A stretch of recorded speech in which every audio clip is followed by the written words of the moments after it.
नमस्कार दोस्तों, आपका स्वागत है अपनी YouTube चैनल PFP में। आज हम HDFC बैंक के बारे में चर्चा करने वाले हैं। कंटिन्यूसली स्टॉक में आपको वीकनेस देखने को मिल जाती है। स्टॉक ऊपर जाने की कोशिश करता है, मार्केट का सेंटिमेंट थोड़ा सा भी खराब रहता है तो सबसे पहले गिरने वाले स्टॉक में HDFC बैंक आपको दिखाई पड़ता है। पिछले 3 साल में 1250 के आसपास से आपको ये 1380 के आसपास ट्रेड करता हुआ नजर आता है, जो कि मात्र 10% के रिटर्न है। इससे ज्यादा रिटर्न तो FD में मिल जाते हैं 3 साल में। तो इस स्टॉक ने बेसिकली कुछ परफॉर्म ही नहीं किया है। तो अब ऐसी सिचुएशन में एज ए रिटेलर हमें क्या करना चाहिए? क्या यहां से एग्जिट कर देना चाहिए या फिर होल्ड करना चाहिए, खरीदारी करनी चाहिए? इसके बारे में आज हम चर्चा करने वाले हैं। सबसे पहले फाइनेंशियल ट्रेंड पे नजर डाल देते हैं। अब देख पाएंगे फाइनेंशियल ट्रेंड में कोई खराबी नहीं है। रेवेन्यू प्रॉफिट कंटिन्यूअसली ऊपर जा रहा है और 2022 में तो ऑल टाइम हाई रेवेन्यू और प्रॉफिट रिपोर्ट किया है, जो कि अच्छी बात भी है। शेयर होल्डिंग पैटर्न के बारे में बात करें, टोटल प्रमोटर होल्डिंग 25.73% है, जिसमें से कुछ भी प्लेज नहीं है। Mutual fund 18%, other DII 9%, FII 32%, retail and other category में 15% की हिस्सेदारी है। शेयर होल्डिंग पैटर्न भी डिसेंट नजर आता है।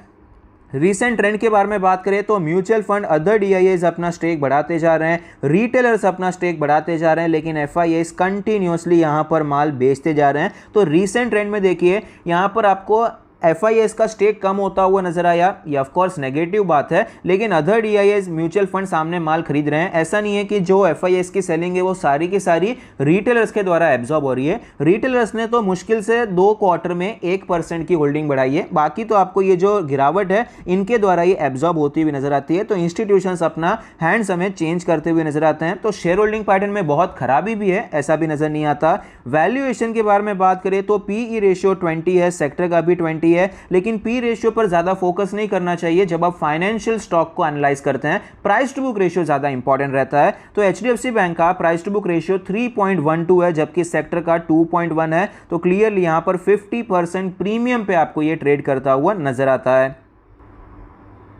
चार्ट पर आप देख सकते हैं 1700 के लेवल से गिरावट हुई, 1300 पे सपोर्ट लिया, 1300 से वापस ये 1700 गया। ये वो मर्जर वाली न्यूज़ थी, लेकिन वापस स्टॉक नीचे भी आया, ये लो भी तोड़ दिया था। वापस आपको यहाँ पर रिकवरी देखने को मिली, 1500 तक गया, वापस आपको गिरावट देखने को मिल रही है और स्टॉक अपने सारे मूविंग एवरेज के नीचे आ चुका है। इनफैक्ट ये जो इंपॉर्टेंट रेजिस्टेंस था, जो एक अच्छा ब्रेकआउट हुआ था, ये ब्रेकआउट भी अभी आपको फेल होता हुआ नजर आता है, क्योंकि इस ब्रेकआउट लेवल के नीचे स्टॉक 2 दिन से ट्रेड कर रहा है। अब यहाँ पर डेली RSI आप देखेंगे 30 है, काफी ज्यादा वीकनेस है। डेली चार्ट पे इंपॉर्टेंट सपोर्ट रेजिस्टेंस के बारे में बात करें तो जो लेवल इंपॉर्टेंट पहले था सेम लेवल है 1420 का लेवल। अभी यहां पर नीचे सपोर्ट है 1350 के आसपास। आप ये देख पाएंगे कि किस प्रकार से पहले ये 1420 1430 रेजिस्टेंस बना हुआ था, जैसे ही ब्रेकआउट हुआ पहले यहां पर सपोर्ट लेके ऊपर गया, दूसरी बार यहां पर सपोर्ट लेके ऊपर गया। अब यहां पर ये सपोर्ट टूट चुका है, तो सेम लेवल रेजिस्टेंस की तरह काम करेगा और यहां पर अप्रोक्सीमेटली 1350 के आसपास आपको स्विंग लो नजर आता है।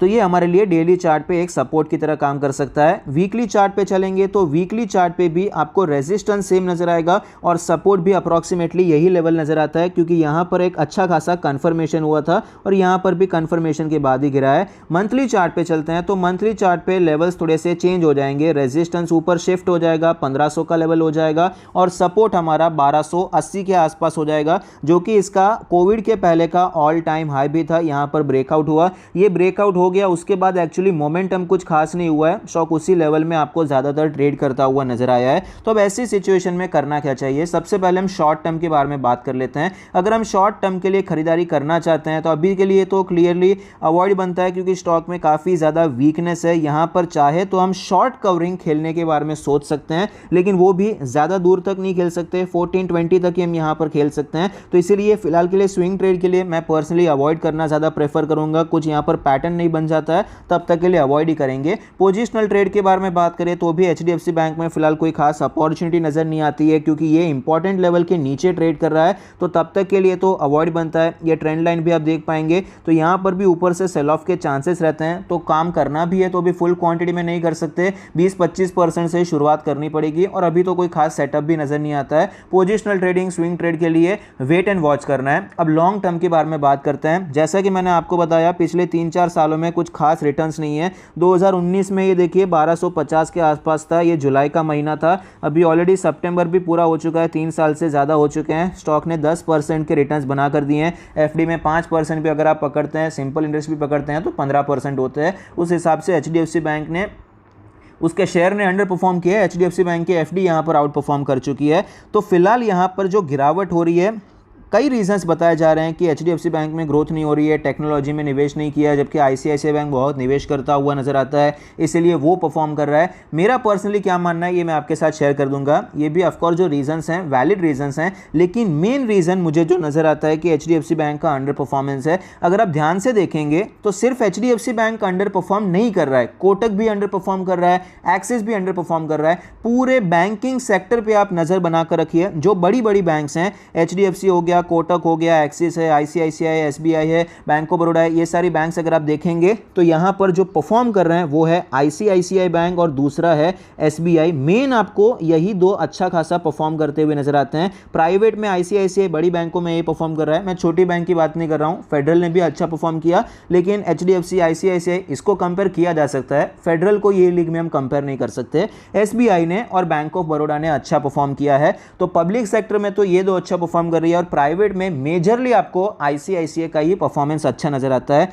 मेरा जो व्यू है, मेरे जो जितना भी मेरा लिमिटेड नॉलेज है, ये बताता है कि भाई आईसीआईसीआई बैंक का जो कामकाज है, जो लेवल का, जो वॉल्यूम में वो काम करते हैं और जिसमें एचडीएफसी बैंक, जिस वॉल्यूम में एचडीएफसी, कोटक, एक्सिस ये सब काम करते हैं, उसमें कोई बहुत बड़ा ज़मीन आसमान का फ़र्क नहीं है। वो भी एक अच्छे खासे बड़े लेवल पे सारी बैंक्स ये काम करती है, लेकिन वैल्यूएशन में बहुत ज़्यादा फ़र्क है। आईसीआईसीआई बैंक में कॉर्पोरेट गवर्नेंस का पहले कई बार इशू हुआ तो स्टॉक बहुत ही ज़्यादा क्रैश हो गया था, रिकवरी हुई, फिर कोविड का क्रैश आ गया, उसके बाद भी अब भी इसका वैल्यूएशन अगर आप एचडीएफसी बैंक से कंपेयर करेंगे तो अब भी आपको कोई बहुत ज्यादा महंगा होता हुआ नजर नहीं आया है। यही मेरा रीजन है कि भाई इन्वेस्टर्स को एक चॉइस मिल गई है। आईसीआईसीआई बैंक में जो क्वालिटी है वो क्वालिटी खराब हो गई थी, स्टॉक नीचे आ गया, लेकिन अभी वो जो प्रॉब्लम्स हुई थी, चंदा कोचर वाला मामला हुआ था, वो खत्म हो गया है। तो अब यहां पर क्वालिटी वापस सुधर रही है और वैल्यूएशन काफी ज्यादा चीप है, जबकि एचडीएफसी बैंक में क्वालिटी तो बहुत अच्छी है लेकिन वो उसके हिसाब से प्रीमियम वैल्यूएशन भी मांग रहा है। तो अभी इन्वेस्टर्स को आईसीआईसीआई बैंक में प्रेफरेंस ज्यादा अच्छा लग रहा है, भाई वहां पर वैल्यूएशन इजी मिल रहा है तो वहां पर निवेश करना ज्यादा प्रेफर कर रहे हैं, जबकि एचडीएफसी बैंक में या कोटक में इतना अच्छा नहीं है वैल्यूएशन, और एक्सिस बैंक में भी वैल्यूएशन तो ठीक है लेकिन क्वालिटी इतनी अच्छी नहीं है, फंडामेंटल्स इतने अच्छे नहीं है जितने आपको एचडीएफसी, कोटक या आईसीआईसीआई में मिल जाते हैं। इसीलिए मेरे हिसाब से ये दो स्टॉक्स हमें अंडर परफॉर्म करते हुए नजर आते हैं। और एचडीएफसी का एक और रीजन तो ये है, मर्जर भी हो रहा है, तो मर्जर की वजह से भी आपको यहां पर इश्यूज होते हुए नजर आ सकते हैं। यहां पर